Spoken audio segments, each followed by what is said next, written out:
Good morning, all. Welcome back to our official YouTube channel, SRN BGNR Government Degree College, Khammam. Myself, Dr. B. Satish Kumar, Assistant Professor in Biochemistry. In last few classes, we have been discussing about the translation process in molecular biology. Today, we are going to see the process of translation. In previous class, we have learned about the first stage of translation. Okay, so first stage of translation, that is activation of amino acids. So translation process, when we speak about the translation process in prokaryotes, we have four different stages in translation. The first stage is activation of amino acid. So how the amino acids are acylated or attached to specific tRNA molecules. So that is also known as charging of tRNAs. So tRNA, we in earlier classes you have learned about the genetic code, Obel hypothesis, and all those things, which are basic things to understand the process of translation. So here, for translation, the process requires tRNA molecules which carries specific amino acids, and mRNA molecule and ribosomes. Okay, so therefore the tRNA molecules must be attached with their specific amino acid. So that stage of acylation of amino acid to specific tRNA is known as activation of amino acids. So in activation of amino acids, we have specialized enzymes which attach or esterify the amino acid to the 3' end of the specific tRNA molecules.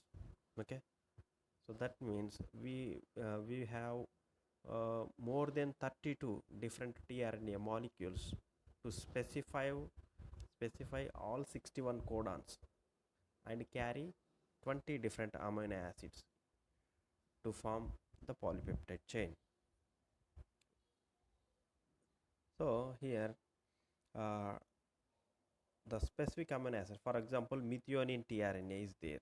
So the tRNA specific for methionine that recognizes AUG codon. So that tRNA must be attached with methionine. Then only it becomes methionine tRNA, charged methionine tRNA. Otherwise, it will be discharged methionine tRNA. So tRNA is there, but no attached amino acid. So then there is no purpose for that. It won't participate in translation process. The main purpose of the tRNA is to bring amino acid into the polypeptide chain. So here the amino acids must be esterified or attached or acylated to the specific tRNA molecules.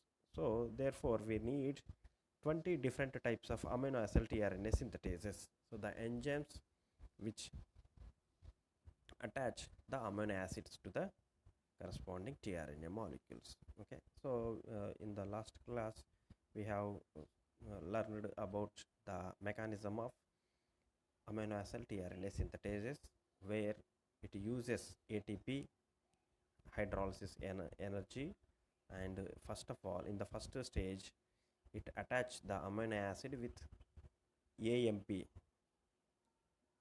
Okay, the product of ATP. So from ATP, AMP will be removed, and that AMP is attached to amino acid. So that is now known as amino acyl AMP. That is activated amino acid, activated in the sense high energy compound now. So that amino acid then goes and attaches with the specific tRNA molecules, replacing the AMP. Okay, so therefore For attachment of amino acid to its specific tRNA molecule, it requires two ATP molecules and the specific amino acid tRNA synthetase enzyme also. Okay, so this is the mechanism. Okay, and you have already learned about the structure of ribosome, and today we will start with the second stage of a translation process. In fact, the first stage is the preparatory stage, and the second stage, the initiation, is the real one, that is the true first stage of the translation process. So in this stage we require some of the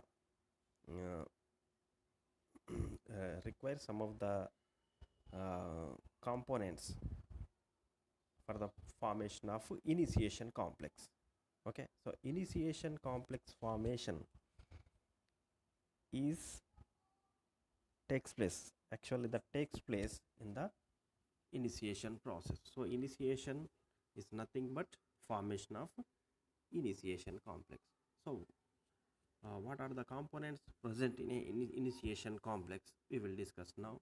The first important thing is it should have the initiation complex. So in fact this is the initiation complex. This initiation complex contains 30s ribosomal subunit and 50s, so that means complete ribosomal complex, and of course the mRNA which carries the information for the synthesis of polypeptide, and the initiating tRNA, the first tRNA which recognize the initiation codon, which is AUG. So methionine tRNA is the initiating tRNA here. So, but in fact, in prokaryotes, the first tRNA, the first amino acid in newly synthesized polypeptide chain will be formyl methionine, but not normal methionine. It is formylated methionine. So here the initiating tRNA is formyl methionine tRNA, initiating tRNA. Okay, so we require that initiating tRNA which is formyl methionine tRNA, and then initiation factors also required in this stage, not only in initiation but in elongation and termination. All these three different stages requires their own specific factors. So that is why we have initiation factors in initiation, and in elongation we have elongation factors, and in termination stage we have termination factors or release factors. They are called as release factors. Okay, so along with these initiation factors in initiation, we require some of the energy from GTP and magnesium ions also. So here one important thing we have to consider is that ribosomes will have some specific binding sites for tRNAs. Okay, tRNA binds to specific sites on the ribosomes. So like enzyme is having, enzymes will have the active sites where the substrate binds. In the same way, the the ribosomes will have some of the sites where the tRNA molecules binds. So they are the tRNA binding sites.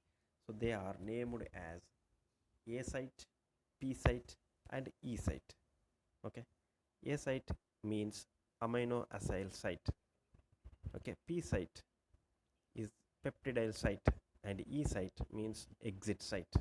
Okay, so let us look just have a quick look at the different sites on the ribosome where the tRNA molecules binds during the translation process.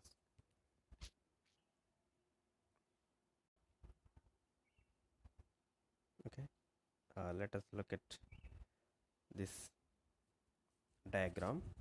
So in this diagram we have the mRNA. This is the mRNA molecule, and here this is small subunit, and of course large subunit is here. Okay, so during the during the translation process or during the initiation. Okay, so this is the initiation complex.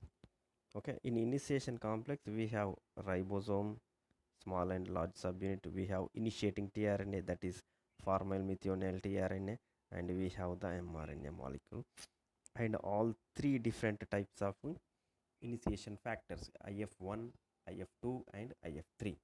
Okay, I will explain the role of these initiation factors and the entire process of initiation complex formation later.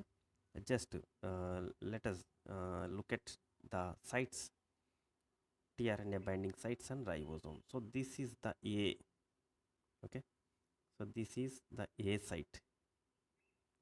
Okay, then this is the P site and this is the E site.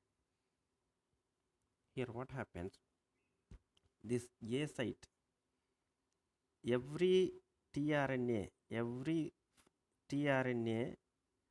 incoming tRNA binds to the A site only, except the initiating tRNA. So only in initiation the initiating tRNA binds to P site.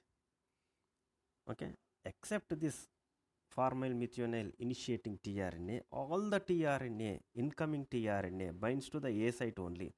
Then only what happens, this ribosome move along the mRNA, move along the mRNA. So therefore the tRNA which is bound in the A site will move into the P site, and the tRNA in P site will move into the E site, and the tRNA in E site will come out from the ribosomal complex. So this is what happens. So in translation, the ribosome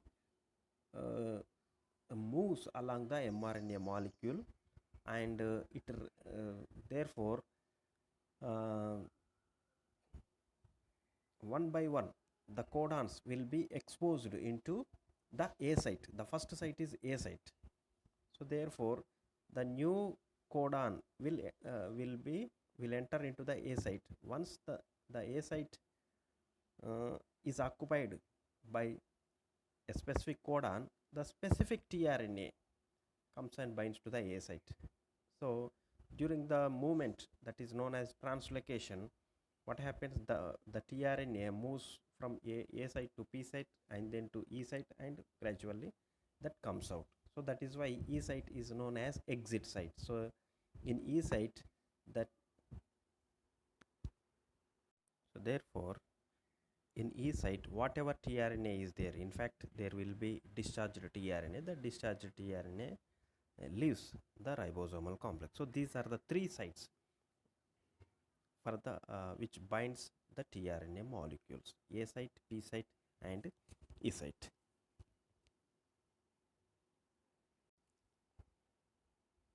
So let us look at the roles of initiating factor, initiation factors IF1, IF2, and IF3. Okay, so now if you look at carefully here, during the formation of initiation complex, first of all the 30S ribosomal subunit. Okay, so the 30S ribosomal subunit is the starting point, and the 30S ribosomal subunit contains part of A site and part of P site, but not the E site, because that E site is largely confined to large subunit only, not the small subunit. But whereas in case of P and A site, so part of the P site and A site will be in small subunit, and the remaining portion is present in the large subunit. So that is why it is flanked from small subunit to large subunit, these two sites. But the E site, that is confined only to the large subunit. So there is no E site, part of E site on small subunit. So that is why we have only P and E site, A sites, sorry, P and A sites. So here what happens, the first of all we have that uh, small subunit. Now the the IF initiation factor 1 that binds to the A site. Okay, the IF1 initiation factor that binds to the A site. So now A site is occupied by IF1. So therefore nothing can enter into the A site. Now A site is completely blocked. Only P site is empty. So that is why the initiating tRNA comes and binds to the P site only, not the A site. By mistake, it may bind to A site, but it doesn't happen because the A site is already blocked by the IF1.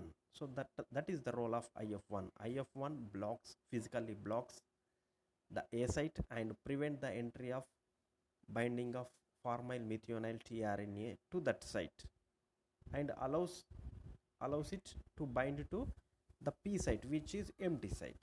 Okay, so now IF3 is the initiation factor 3, which bring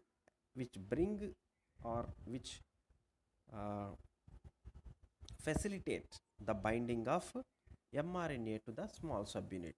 Okay, so the function of IF3 is facilitate the binding of mRNA to the small subunit of small ribosomal subunit. So because of IF3, now the mRNA binds.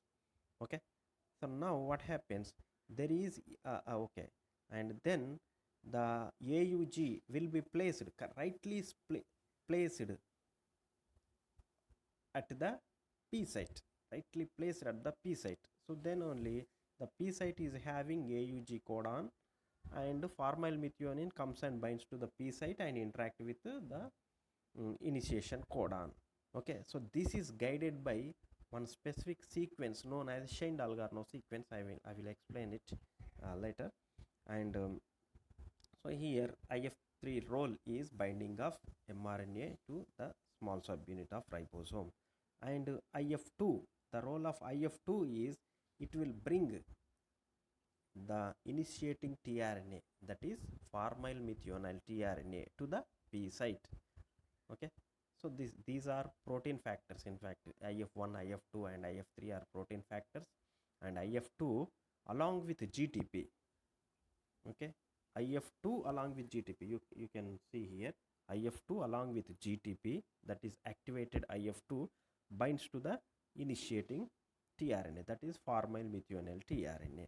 So once it binds the formyl methionine tRNA, this formyl methionine tRNA comes and occupies occupy the P site, because the P site is having AUG. So now formyl methionine tRNA interacts with the AUG codon with its anticodon, by its anticodon. Okay, so this is known as pre-initiation complex. So we have small subunit, mRNA and initiating tRNA. So this is known as pre-initiation complex. And then what happens now, only thing left is the large subunit. Okay, so here the GTP, when the 50s, the large subunit comes into contact with the pre-initiation complex, then the GTP here, the GTP on IF2 will be hydrolyzed, and that is hydrolyzed into GDP plus PI. So that GTP comes out, and along with the GTP all the three factors also comes out, IF1, IF2 and IF3.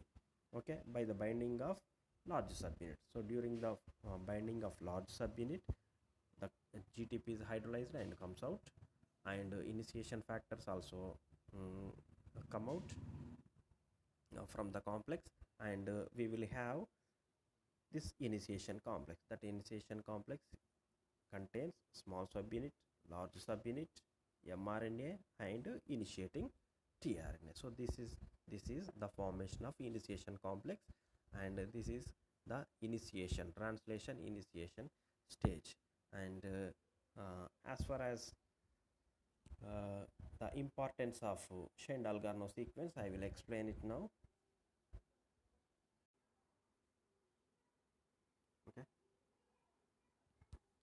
this this is the mRNA. This is mRNA. mRNA will have mRNA. It has AUG, the start codon, initiation codon. Okay, so preceding this initiation codon, we have some of these untranslated region. So here we have a specific sequence, okay, polypurine sequence. So many purines are there, A and G. So many A's and many G's are there. This is known as a polypurine sequence. This is also known as, this was named as Shane-Dalgarno sequence. So Shane-Dalgarno identified this sequence, and this sequence is essential for the binding of AUG to the P site. Okay, so rightly positioned, the AUG is rightly positioned in the P site. There is no mistake at all. It won't place the AUG in A site or P site or E site, or E site or somewhere else, but it directly rightly positions the AUG in P site. So because the reading frame must be rightly utilized, otherwise if the reading frame is shifted, then everything goes wrong and the amino acid sequence, entire amino acid sequence will be changed. So it should rightly position the AUG in the P site only. So for that, to ensure this process, this positioning, it requires a specific sequence, that is polypurine sequence, a Shane-Dalgarno sequence that is present in mRNA. So now this mRNA in fact binds to small subunit, ribosomal small subunit, by the assistance of IF3, initiation factor 3. Okay, so in small subunit, when we look at the composition of ribosomes, in small subunit we have 16S rRNA. Okay, in large subunit we have 23S and 5S, these two in large subunit, but in case of small subunit we have 16S rRNA. So this 16S rRNA plays a major role now here. Okay, this 16S rRNA is having some complementary sequence that interacts with the Shane-Dalgarno sequence. Because of interaction with the Shane-Dalgarno sequence on mRNA, the AUG is rightly placed in the P site. So this sequence, so that means there is a specific distance between these two. Okay, so this interaction is enabling the AUG to bind to P site only, just to P site only. So if there is no Shane-Dalgarno sequence, or there is no specific complementary sequence for the Shane-Dalgarno sequence, what happens? The AUG, the ribosomes may bind AUG or not, we don't know. The ribosome may bind at a random site, or sometimes the AUG may be bound in E site, or suppose instead of AUG, A may be skipped and UG, and the next codon may be placed in the P site. So many possibilities are there. All possibilities leads to the wrong translation process, synthesis of wrong polypeptide chain. So to ensure the right reading frame and ensure the binding of AUG to the P site, it requires Shane-Dalgarno sequence. So Shane-Dalgarno sequence is present in mRNA that interacts with the complementary sequence which is present in 16S rRNA of ribosomal small subunit. Okay, so this is about the translation. This is about initiation. Initiation is nothing but formation of initiation complex. Okay, so the next stage is elongation. So elongation, what happens during the elongation process? Each and every amino acid is carried by one specific tRNA, so that tRNA incorporate the amino acid into the growing polypeptide chain. A polypeptide chain will be synthesized, then and that ribosome move along the mRNA molecule and read all the codons starting from start codon to the end codon, okay, the stop codon. Okay, that is what happens in the elongation stage. Okay, so in the elongation, in fact, we have three different stages. Okay, three different stages. In the initiation, we have the initiation complex. Okay, the initiation complex. That initiation complex contains the ribosome, mRNA, and initiating tRNA. Okay, so now the P site is occupied and A site is empty. So therefore, in the elongation, we have three substages. First stage, that is suppose A, that is binding of the incoming tRNA, the binding of tRNA, specific tRNA to the A site. So now the A site is free. So therefore, this A site, that A site contain one specific codon. Based on this codon, a specific tRNA comes and binds to this A site. So this is the first stage in the elongation, binding of tRNA, amino acid tRNA to the A site. So that is why it is known as A site. A site means amino acid acylation site.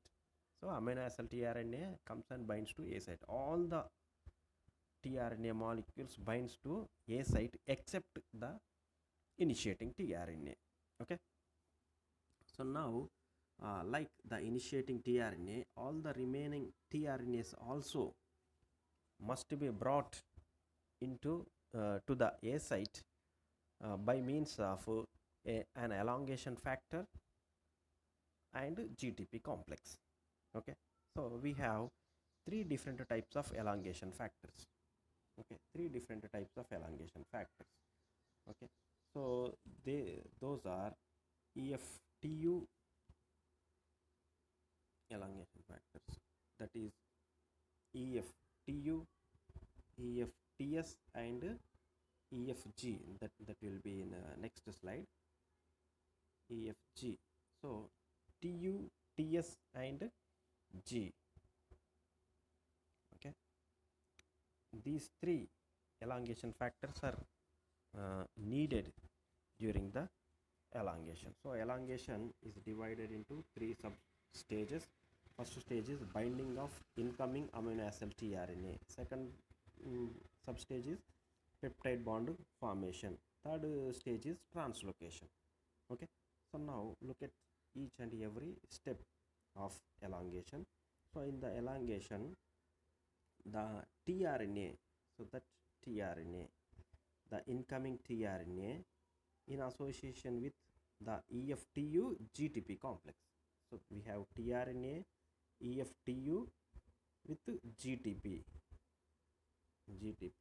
that comes and binds to the A site. Okay, A site. So now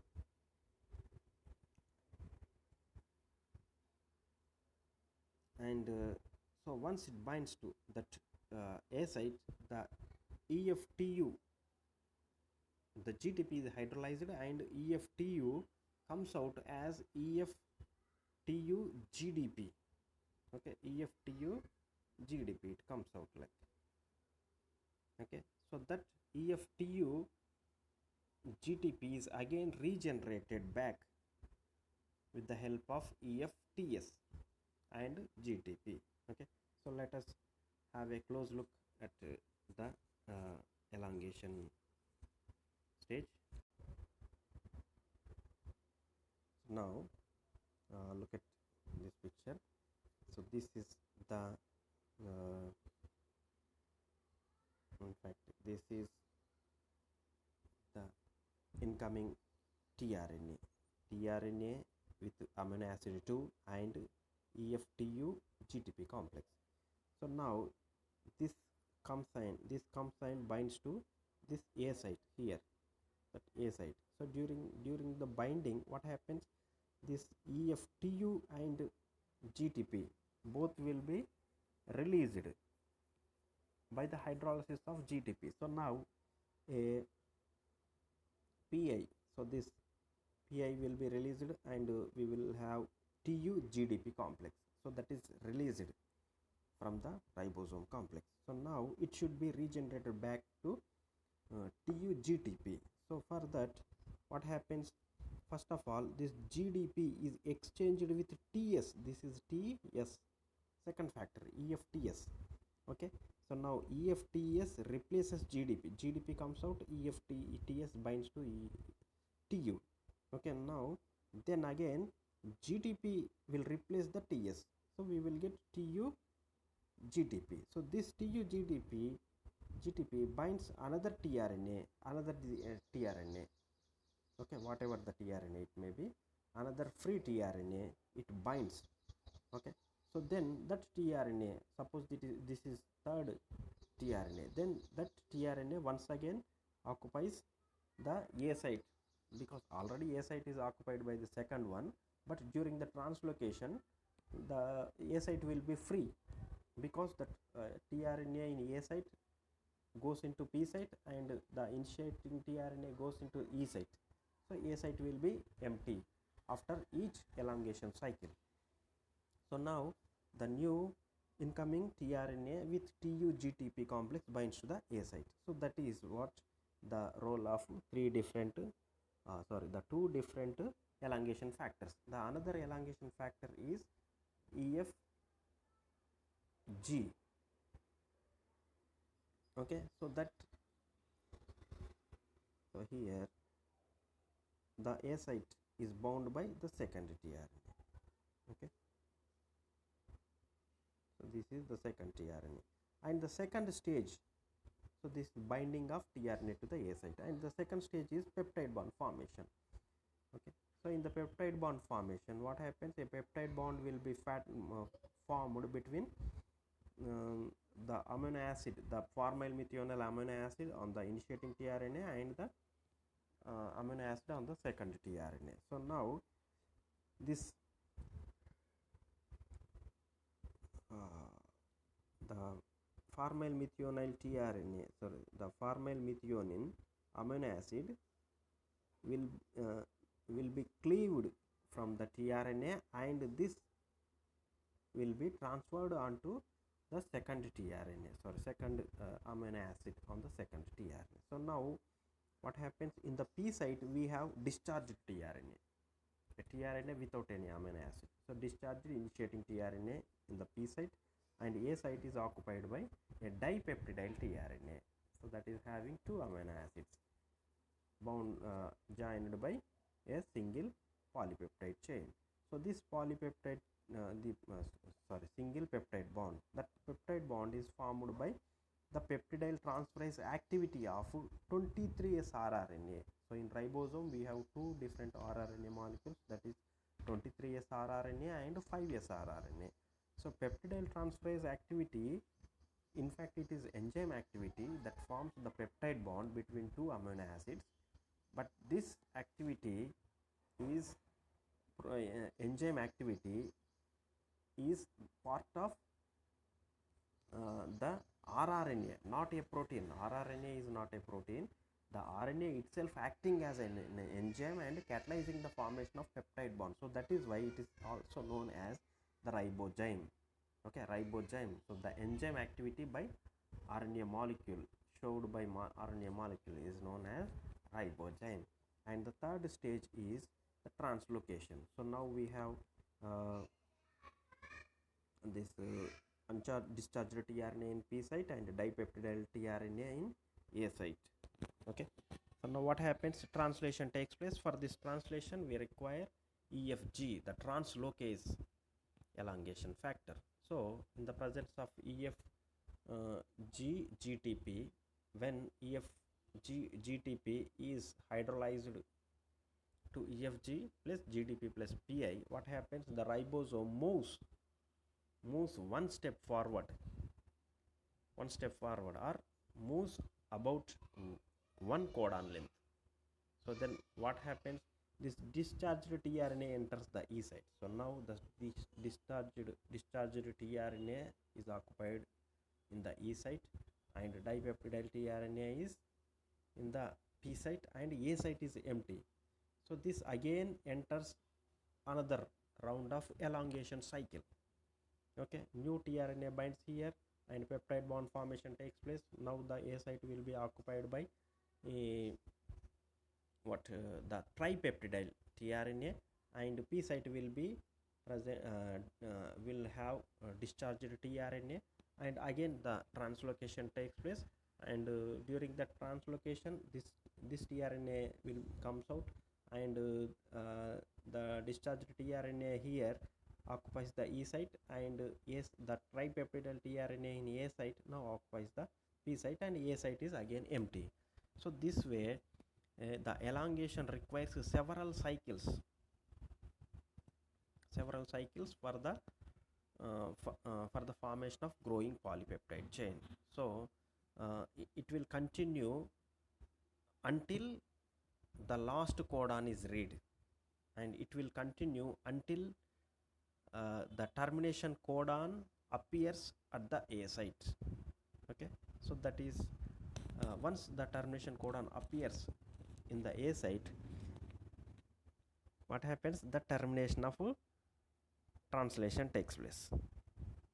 Okay, so in the termination process, now we have the termination codon UAG, suppose one of the codon, termination codon UAA, UAG, or UGA. Okay, UAG is there. So there is no specific tRNA which binds termination codon. So in fact we have releasing factors which mimic the tRNA structure. So therefore they bind the stop codon. So we have releasing factor, only one releasing factor in prokaryotes. That releasing factor recognize the stop codon and occupy the A site. So now the A site is again occupied, not empty, to bind any tRNA molecules. Okay, so now this releasing factor will causes dissociation of entire complex. So now the polypeptide chain will be cleaved off from the last tRNA molecule, and we will have the discharged tRNA, and dissociation of entire complex takes place, so that we will get the 50S subunit, 30S subunits, mRNA and tRNA and polypeptide chain. Everything will be released. Okay, so this is what the termination of translation process. So let us recap the process. In initiation complex is formed. That initiation complex formation requires initiation factors IF1, IF2, IF3. Okay, so in the first stage, the small subunit binds IF1 and IF3. IF1 binds, physically blocks the A site, and IF3 facilitate the binding of the mRNA, and IF2 GTP complex binds to the initiating tRNA, that is formal methionine tRNA, which binds to the P site, because P site is empty, A site is already occupied by the IF1. And now the large subunit comes and associates with this pre-initiation complex. During the association, the GTP from the IF2 will be hydrolyzed. Therefore the IF2 GTP is released, and at the same time IF1 and IF3 also released from the complex, forming initiation complex. And in the elongation takes place in cyclic manner. For each and every codon, one cycle of elongation takes place to add one amino acid into the growing polypeptide chain. We have three elongation factors: EFTU, EFTS, and EFG. Okay, so in elongation we have the free A site, and this free A site is bound by, occupied by the incoming tRNA, specific tRNA, which is already in association with EFTU GTP. So once it binds to the A site, the TU GTP, that GTP is hydrolyzed, and you will get TU GDP, and The TU-GDP is again regenerated back to TU-GTP in a process which requires EFTS. Okay, so now we have the second tRNA on A site.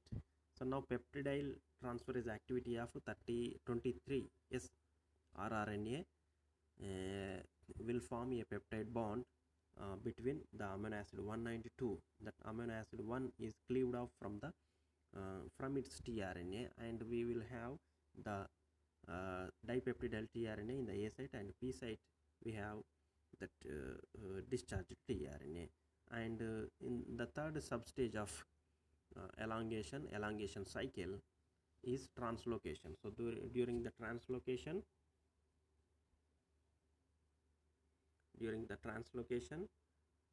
what happens here, simply the EFG along with GTP, so that catalyze the translocation of ribosome upon along the mRNA molecule. So it moves forward, the ribosome moves forward about 1 codon length. Okay, so therefore the AUG now enters the P site, so therefore the initiating tRNA also enters the P site, and A site the AUG already in P site, that enters the E site, and the second codon now occupies the P site, and third codon occupies the A site. Okay, so this way translocation takes place, and once again the same elongation cycle takes place, and for each and every after each and every elongation cycle a new amino acid will be incorporated into the growing polypeptide chain. Okay, so after that we have termination, and for the termination we have releasing factors by recognize the termination codons, therefore they cause the dissociation of the entire complex, and the polypeptide chain is also cleaved off from the tRNA. So we will get the newly synthesized polypeptide chain, and everything will be dissociated, and that is ready to take another cycle of translation process. Okay, this is about the translation in prokaryotes. Thank you all.